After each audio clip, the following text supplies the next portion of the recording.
Mense wat oor kritieke vaardighede beskik en graag in Suid-Afrika wil woon en werk, kla oor die bureaukratiese rompslomp by die Departement van Binnelandse Sake. In gesprek het meer hieroor gaan uitvind. Die Amerikaanse sakeman, Ames Martin, gebruik reeds die afgelope 7 jaar sy kundigheid en vaardighede om 'n sakeonderneming in Suid-Afrika op die been te bring en te laat floreer. Sy toekoms in die land is egter in die weegskaal, omdat sy aansoek om permanente verblyfreg op grond van die kritieke vaardighede wat hy tot die land en ekonomie bydra, afgekeur is.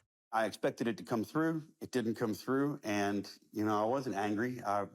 My feelings were hurt. I thought, what am I doing here?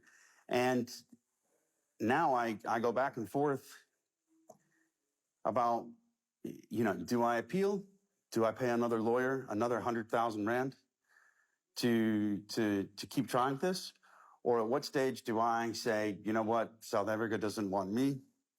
Why don't I go find somewhere that does? Martin het na Suid-Afrika verhuis weens die ekonomiese geleenthede wat die land hom aanvanklik gebied het en het vinnig op Suid-Afrika en sy mense verlief geraak. I saw an opportunity here to stay and really make a difference, make a bigger difference than I could have made, going back to the States and working for one of the big corporates. And I have been making that difference. We've got 30 employees out there. We're building power plants. It's something that this country needs. And it doesn't matter whether I'm American by birth or South African.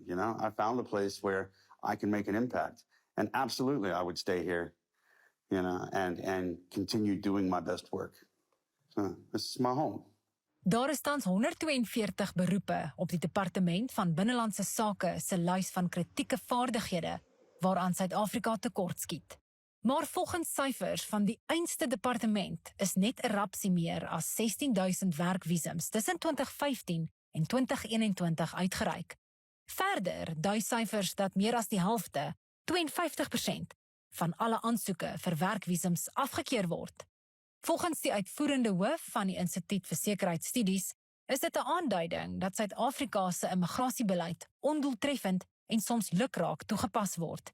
En dit, sê hy, is tot groot nadeel van die ekonomie. When you speak of the skilled people, they are vital to an economy. They bring entrepreneurship, they bring knowledge, they create jobs, they actually, in fact, improve your economic prospects. But what South Africa effectively does, it keeps both skilled foreigners and tries to keep unskilled non-South Africans out of South Africa.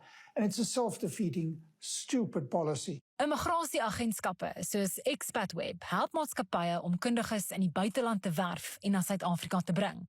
Die agentskap se besturende direkteur, Marisa Jacobs, sê die reuse agterstand met visumaansoeke word ten spyte van beloftes net nie ingehaal nie. If we look at the minister's feedback earlier this year, we were around the 60,000 mark in terms of the backlog, and he said that he anticipates that by June next year we will have cleared the backlog. When we heard from the Director of Corporate Accounts earlier on 31st of August, he presented to us and he said, in fact, the backlog has increased to 74,000 at the moment.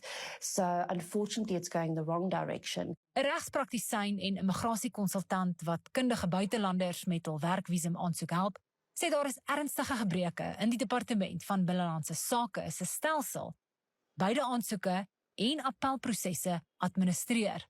The normal waiting period is 6 to 8 weeks. But now the client, you would find that the client has been waiting for 6 months or 1 year.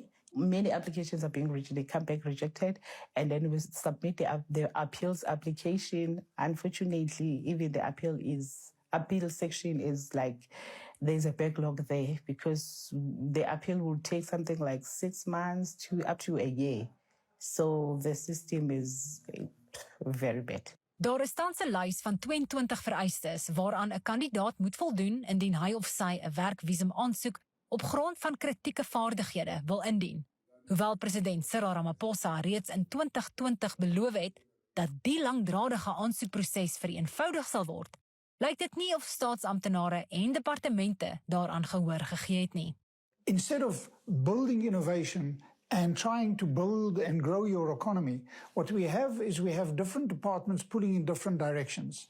So you've got the presidency under Project Vulindlela, who's saying we want investment in the country. And then you have the Department of Labour and Employment and Home Affairs that is doing their best to make it as difficult as possible for a skilled person and their spouses to come to South Africa. So I think the government has to be aware of the detrimental effect that these policies have on employment and the economy. It isn't rocket science.